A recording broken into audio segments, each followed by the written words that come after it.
Friends नमस्कार। Welcome in सृजन online classes. आज मैंने आप लोगों के लिए इतिहास का एक महत्वपूर्ण टॉपिक लिया है, अरबों का आक्रमण।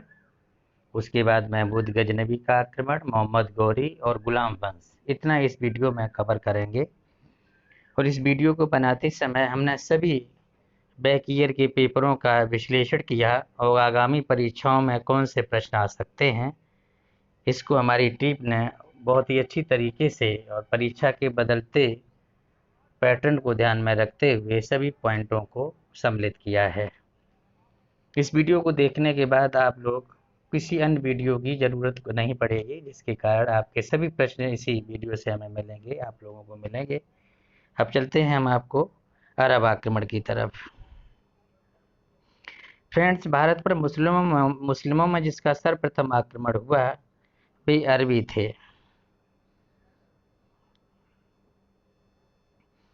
नेक्स्ट है इसमें भारत पर अगर अरबों का प्रथम आक्रमण पवित्र खलीफा उमर के समय में 636 ईस्वी में हुआ था, जो मुंबई के आसपास का क्षेत्र थाना क्षेत्र में हुआ था। इस समय भारत के महत्वपूर्ण शासक हर्षवर्धन और पुलकेशन द्वितीय थे। दोस्तों, इस आक्रमण में अरबों की पराजय हो गई थी, अर्थात अरबों का प्रथम आक्रमण जो 636 ईस्वी में हुआ था पूरी तरह से असफल हो गया था। इसके बाद दूसरा आक्रमण 647 ईस्वी में खलीफा उस्मान के काल में हुआ था और यह भी असफल हो गया था।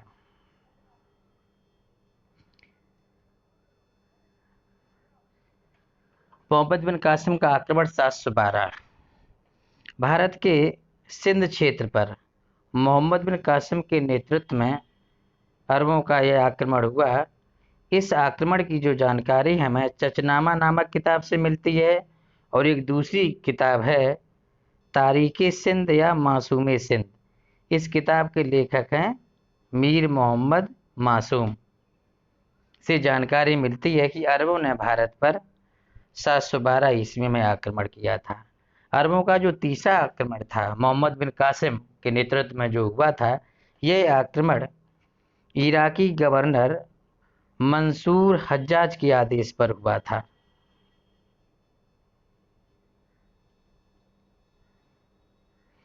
सबसे पहले मोहम्मद कासिम ने सिंध पर आक्रमण किया और इस समय सिंध का राजा था दाहिर। मोहम्मद बिन कासिम का सबसे पहला आक्रमण देवल बंदरगाह पर हुआ और इस युद्ध में जो सिंध का शासक था दाहिर मारा गया। और इस युद्ध को जिसमें दाहिर मारा गया था राबोर का युद्ध, जो 20 जून 712 ईस्वी को हुआ था, के नाम से जाना जाता है।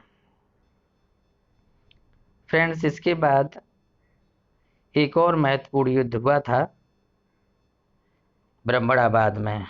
दाहिर का जो लड़का था जय सिंह ब्रह्मणाबाद में शासन करता था और इस युद्ध में जय सिंह युद्ध में पराजित हो गया और उसकी हत्या कर दी गई। इस युद्ध में सिंध की राजधानी अरौर को जीत लिया गया और इस विजय के साथ मोहम्मद बिन कासिम का यह अभियान पूरा हो गया। मोहम्मद बिन कासिम ने सबसे अंत में फ्रेंड्स मुल्तान को लूटा था सबसे बाद में, और मुल्तान से लगभग इसको 6.5 टन सोना मिला था।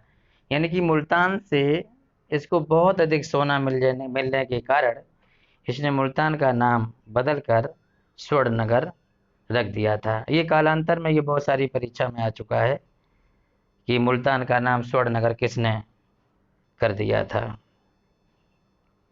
नेक्स्ट है आपका जजिया कर। दोस्तों, भारत में सबसे पहले जजिया कर मोहम्मद बिन कासिम ने लगाया था, जो पहला मुस्लिम था भारत में जजिया कर लगाने वालों के लिए। और जजिया कर हिंदुओं के साथ साथ बौद्धों के ऊपर भी लगाया गया था।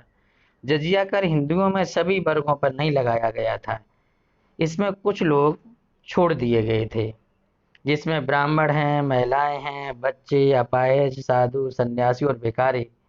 इन लोगों पर जजिया कर नहीं लगाया गया था।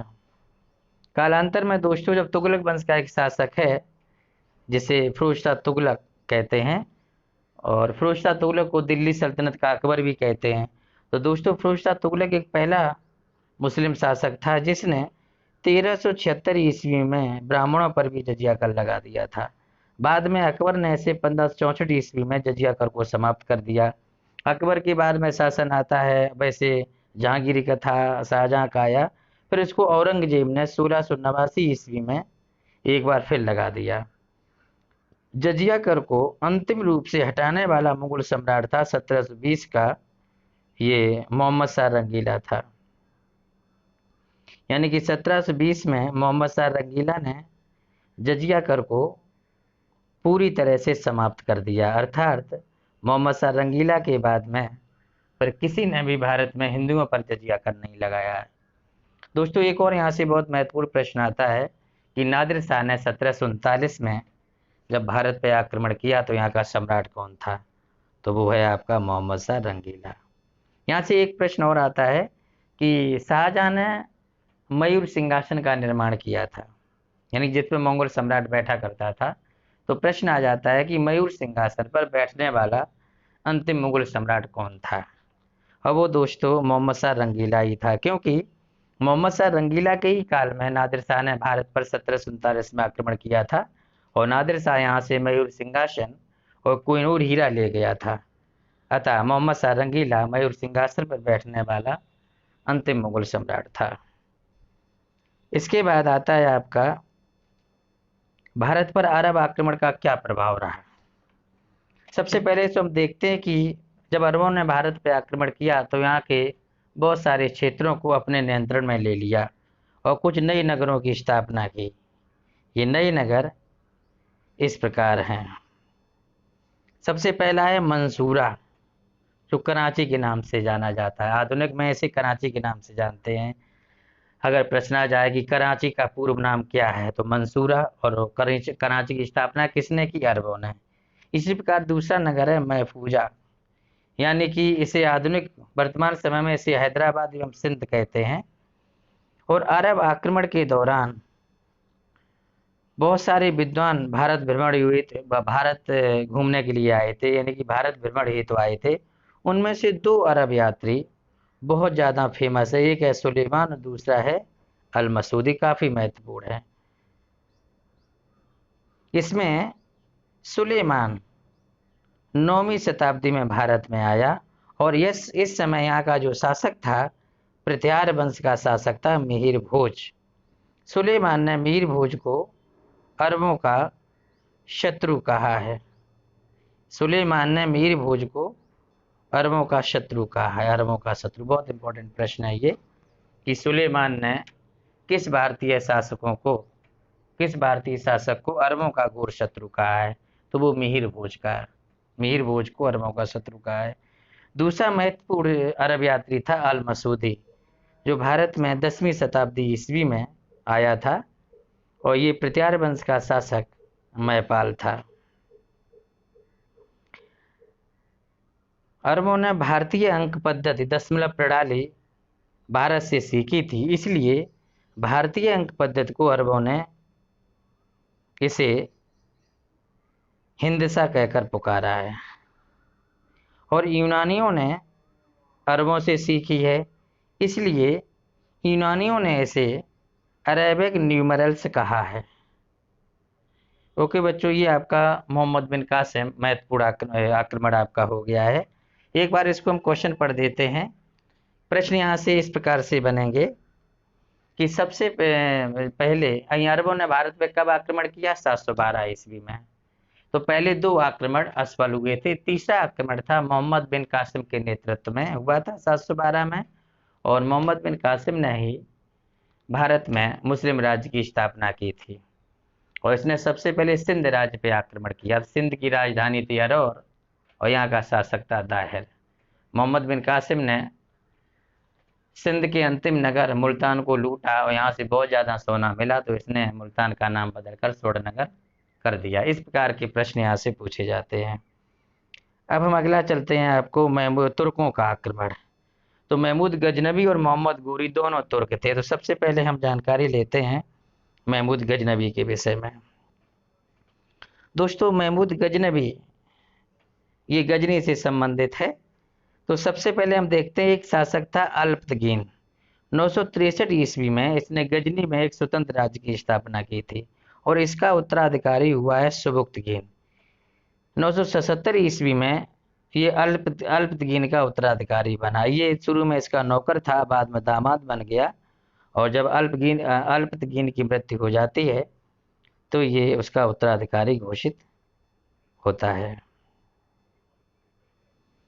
इसके बाद हम चलते हैं 986 ईस्वी में सुबुक्तगीन के नेतृत्व में तुर्कों का भारत पर आक्रमण हुआ और इस समय यहाँ का शासक प्रसिद्ध शाही वंश का शासक जयपाल था। जयपाल को सुबुक्तगीन ने पराजित कर दिया और फिर सुबुक्तगीन यहाँ से लौट गया। 997 ईस्वी में सुबुक्तगीन की मृत्यु हो जाती है। फ्रेंड्स, सुबुक्तगीन के दो पुत्र थे, एक महमूद गजनबी और दूसरा इस्माइल खां था। महमूद गजनबी इस्माइल खां से बड़ा था। फ्रेंड्स, सुबुक्तगीन ने महमूद गजनबी को अपना उत्तराधिकारी घोषित न करके छोटे वाले इस्माइल खां को उत्तराधिकारी घोषित किया, क्योंकि महमूद गजनबी शासन सत्ता में कोई भी सहयोग नहीं किया करता था और बहुत ज़्यादा शराब का सेवन करता था। परंतु जब सुबुक्तगीन की मृत्यु 997 में हो गई तो महमूद गजनबी ने अपने छोटे भाई इस्माइल खां की हत्या कर शासक बन बैठा। महमूद गजनबी एक महत्वाकांक्षी शासक था, इसलिए इसने धन इकट्ठा करने के लिए बहुत सारे आक्रमण किए और एक प्रसिद्ध इतिहासकार हैं हेनरी और इलियट के अनुसार महमूद गजनबी ने भारत पर 1001 ईस्वी से लेकर के 1027 तक कुल 17 बार भारत पे आक्रमण किया। तो प्रश्न आ जाता है कि महमूद गजनबी ने भारत पर कितनी बार आक्रमण किया था? 17 बार। अब किस इतिहासकार ने इस 17 आक्रमण की जानकारी दी है? तो प्रसिद्ध इतिहासकार हैं हेनरी व इलियट के अनुसार महमूद गजनबी ने भारत पर 1000 ईस्वी से लेकर के 1027 तक 17 बार भारत पे आक्रमण किया है। महमूद गजनबी का पहला आक्रमण 1000 ईस्वी में खैबर दर्रे से हुआ था। बहुत इंपॉर्टेंट है कि महमूद गजनबी ने भारत पर किस दर्रे से होकर आक्रमण किया था? तो उत्तर है खैबर दर्रा। बहुत इंपॉर्टेंट है ये। इसका सबसे महत्वपूर्ण आक्रमण गुजरात के सोमनाथ मंदिर पे था, जो उसने 1025 से 1026 के बीच में किया था और यह भगवान शिव का मंदिर था जो गुजरात के काठियावाड़ क्षेत्र या सौराष्ट्र क्षेत्र में स्थित है। सोमनाथ के शिव मंदिर पर जब आक्रमण हुआ तो यहाँ का शासक सोलंकी वंशी भीम प्रथम राजधानी अनिलवाड़ या अनिलपाटन छोड़कर भाग गया और यहाँ का जो शासक था भीम प्रथम राजधानी छोड़कर कच्छ की तरफ भाग गया। और जब महमूद गजनबी लगभग 6.5 टन सोना लेकर 6 टन या 6.5 टन सोना लेकर चला गया तो भीम प्रथम जब वापस लौटा तो इसी ने सोमनाथ के मंदिर का पुनर्निर्माण कराया। दोस्तों, महमूद गजनबी की सेना में सेवंद राय और तिलक नाम के 2 हिंदू भी थे। ये प्रश्न पूछा जाता है कि महमूद गजनबी की सेना में 2 हिंदू भी थे, वो कौन कौन थे? इस प्रकार का यहाँ से प्रश्न पूछ लेते हैं। अब देखते हैं महमूद गजनबी ने भारत में कुछ सिक्के भी चलाए हैं। तो महमूद गजनबी ने पश्चिमोत्तर भारत में कुछ सिक्के जारी किए जिस पर अरबी और शारदा दोनों लिपियां अंकित है। कुछ सिक्कों में इस्लामी उपाधियों के साथ साथ शैव संप्रदाय के प्रतीक नंदी का चित्र भी अंकित किया गया है। नेक्स्ट है आपके महमूद गजनबी के दरबारी विद्वान कौन कौन थे? एक्चुअली जो है जब विदेशी आक्रमण करते थे तो उन राजाओं के साथ में, इन आक्रमणकारियों के साथ में विद्वान भी आया करते थे और वो विद्वान अपने ज्ञान से भारत के कल्चर को बहुत अधिक प्रभावित किया। ये पहला विद्वान है अल-बरूनी। दोस्तों, अल-बरूनी का मूल नाम था अब्बू रेहान। इसका जन्म 973 ईस्वी में उज्बेकिस्तान में हुआ था। अल-बरूनी ईरानी मूल का मुसलमान था। यह गणितज्ञ, इतिहासकार, ज्योतिषाचार्य, चिकित्साविद, दार्शनिक था। भारत में पहला मुस्लिम था जो भारतविद था, यानी अर्थात इसको भारत का बहुत अधिक ज्ञान था। और इसने एक प्रसिद्ध किताब तारीख़ हिंद या किताबुल हिंद की रचना की। अलबरूनी को मिनी मकाला के नाम से भी जाना जाता है। बहुत इंपॉर्टेंट महत्व है कि मिनी मकाला को किस अरबी विद्वान को जानते हैं, तो मिनी मकाला। अलबरूनी पुराणों का अध्ययन करने वाला पहला मुसलमान था। बहुत इंपॉर्टेंट है कि भारत में पुराणों का अध्ययन करने वाला पहला मुसलमान कौन था, तो वो है अलबरूनी। और अलबरूनी का वास्तविक नाम है अबू रेहान। अलबरूनी एक प्रसिद्ध ग्रंथ लिखा है किताबुल हिंद। दोस्तों बहुत इंपॉर्टेंट पॉइंट है, और यदि आपको हमारा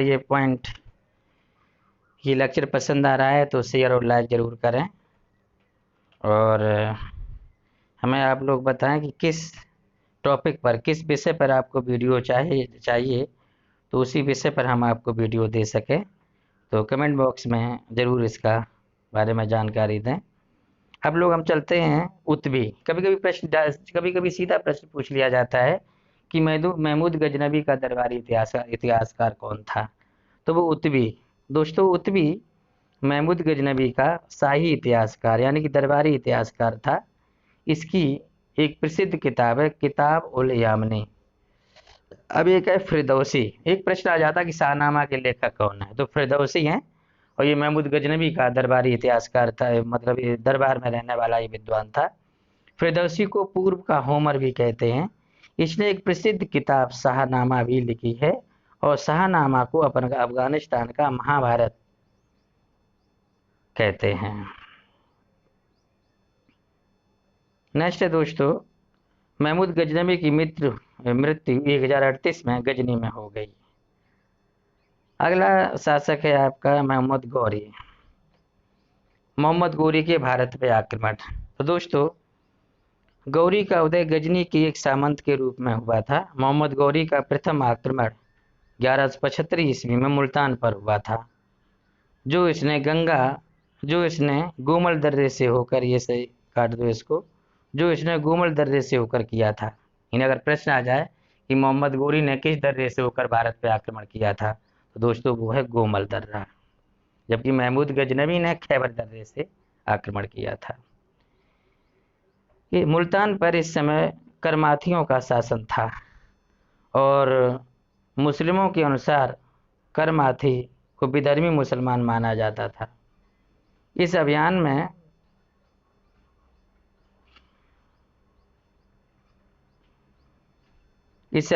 वह विजयी भी रहा था। अब लगते हैं मोहम्मद गौरी की भारत में प्रथम पराजय 1178 में हुई।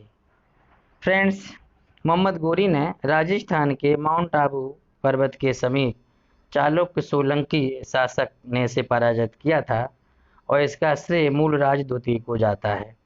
यह जानकारी उसके भाई और उसका उत्तराधिकारी भीमदूती ने अपने अभिलेख में इसकी जानकारी दी है।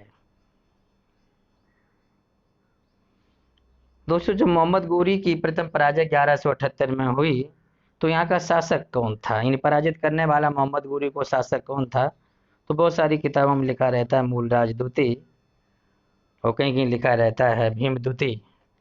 एक्चुअली मूल राजदूती ही सही है, क्योंकि जब मोहम्मद गौरी ने भारत पर आक्रमण किया 1178 ईस्वी में, तो मूल राजदूती ने उसे पराजित कर दिया, और इस समय मूल राजदूती के शासन का ये अंतिम वर्ष था, और जबकि इसका उत्तराधिकारी और इसका छोटा भाई भीमदूती के शासन का ये पहला वर्ष था। तो कन्फ्यूजन बस कभी कभी ये लिख दिया जाता है कि भीमदूती ने मोहम्मद गौरी को पराजित किया था। मोहम्मद गौरी को 1178 में पराजित करने वाला मूल राजदूती ही है, और ये हमें जानकारी उसके जो छोटा भाई भीमदूती था उसके अभिलेखों से प्राप्त होती है स्पष्ट रूप से। अगला है तराइन का प्रथम युद्ध। फ्रेंड्स, तराइन का प्रथम युद्ध 1191 में हुआ था। इसमें पृथ्वीराज चौहान ने मोहम्मद गौरी को पराजित कर दिया, और तराइन का यह मैदान हरियाणा के करनाल जिले में सरस्वती नदी किनारे स्थित है। दोस्तों इस युद्ध में पराजित होने के बाद मोहम्मद गौरी गजनी वापस लौट गया, और एक वर्ष बाद वह पुनः आया, तो तराइन का द्वितीय युद्ध 1192 में हुआ। दोस्तों, इस युद्ध में मोहम्मद गोरी ने पृथ्वीराज चौहान को युद्ध में पराजित कर दिया और पृथ्वीराज युद्ध मैदान में सफ़ेद घोड़े पर बैठकर भागा और इतिहासकार मिन्हास उस राज के अनुसार इसको सरस्वती नदी के किनारे पकड़ लिया गया और वहीं पर इसकी हत्या कर दी गई। दोस्तों, मोहम्मद गोरी ने पृथ्वीराज के लड़के हरिराज को अजमेर की गद्दी पर बिठाया और हरिराज 1198 तक जीवित भी रहा।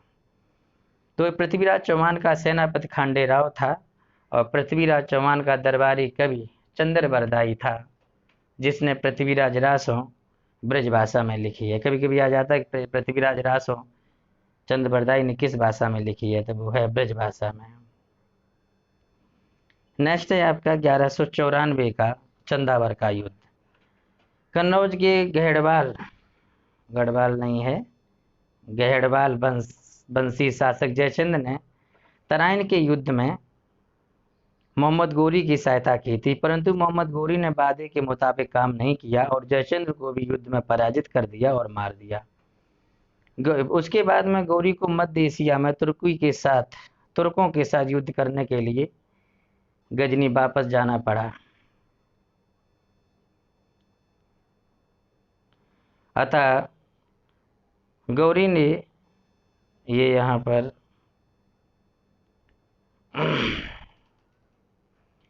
गौरी ने अपने गुलाम प्रतिनिधि कुतुबुद्दीन ऐबक को अपने भारतीय क्षेत्र का सेनापति नियुक्त कर दिया। और जब कुतुबुद्दीन ऐबक विजय अभियान में व्यस्त था तो उसके एक सेनापति मोहम्मद बिन बख्तियार खिलजी, इसे कभी कभी मोहम्मद गोरी का सेनापति कह देते हैं। और चूंकि दोस्तों जब मोहम्मद गोरी यहाँ से वापस चला गया तो मोहम्मद गोरी ने अपने दास कुतुबुद्दीन ऐबक को भारतीय क्षेत्र का सेनापति नियुक्त कर दिया। इस प्रकार हम कह सकते हैं कि मोहम्मद बिन बख्तियार खिलजी कुतुबुद्दीन ऐबक के नियंत्रण में आ गया। इसने बंगाल और बिहार के विजित की योजना बनाई और बख्तियार खिलजी ने नालंदा विश्वविद्यालय और विक्रमशिला विश्वविद्यालय का विनाश कर दिया था। प्रश्न आता भी है कि नालंदा विश्वविद्यालय का विनाश किसने किया, तो उत्तर है नालंदा विश्वविद्यालय की स्थापना गुप्त वंश के शासक कुमार गुप्त प्रथम ने की थी और इसका विनाश मोहम्मद गोरी के सेनापति बख्तियार खिलजी ने की है।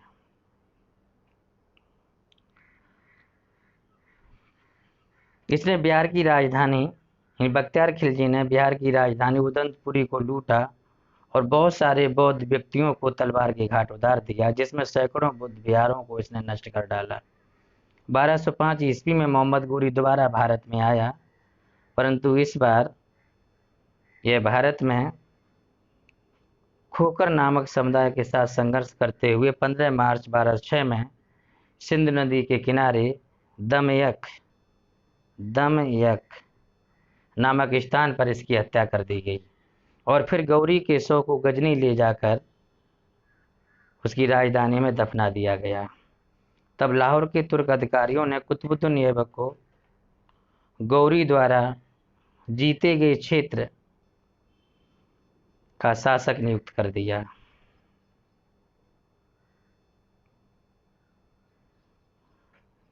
और इस प्रकार कुतुबुद्दीन ऐबक ने नए गुलाम वंश की स्थापना की। दिल्ली सल्तनत का इतिहास प्रारंभ होता है और दिल्ली सल्तनत पर कुल 5 वंशों ने शासन किया है। उसके बाद हम देखते हैं मोहम्मद गोरी के कुछ सिक्के भी हैं जो इतिहास में खूब परीक्षाओं में आते हैं। मोहम्मद गोरी के कुछ सिक्के प्राप्त हुए हैं, जिसमें एक तरफ शिव के बैल की आकृति देवनागरी लिपि में लिखी हुई है, पृथ्वीराज लिखा है, जबकि दूसरी तरफ घोड़े की आकृति है और उस पर मोहम्मद बिन शाम लिखा है। कुछ सिक्कों पर लक्ष्मी की आकृति भी मिलती है। बहुत इंपॉर्टेंट प्रश्न है कि किस मुस्लिम आक्रमणकारी के सिक्कों पर लक्ष्मी की आकृति मिलती है, तो वो मोहम्मद गोरी है। अब चलते हैं हम गुलाम वंश का जो काल है 1206 से 1290 ईस्वी तक है। इसका पहला शासक है आपका कुतुबुद्दीन ऐबक। इसका काल 1206 से 1210 ईस्वी रहा है। दोस्तों, कुतुबुद्दीन ऐबक ने 24 जून 1206 ईस्वी को लाहौर में एक स्वतंत्र शासक के रूप में शासन संभाला। कुतुबुद्दीन ऐबक ने अपने राज्य को मजबूत बनाने के लिए वैवाहिक नीति अपनाई। इसने यल्दौज की बहन के साथ अपनी शादी की और मुल्तान और सिंध के गवर्नर नसरुद्दीन को एक साथ अपनी बहन की शादी की तथा इल्तुतमिश के साथ अपनी पुत्री की शादी की। इस प्रकार इसने वैवाहिक नीति को अपनाकर अपने राज्य को शक्तिशाली बना लिया। कुतुबुद्दीन ऐबक ने दिल्ली के लगभग 27 हिंदू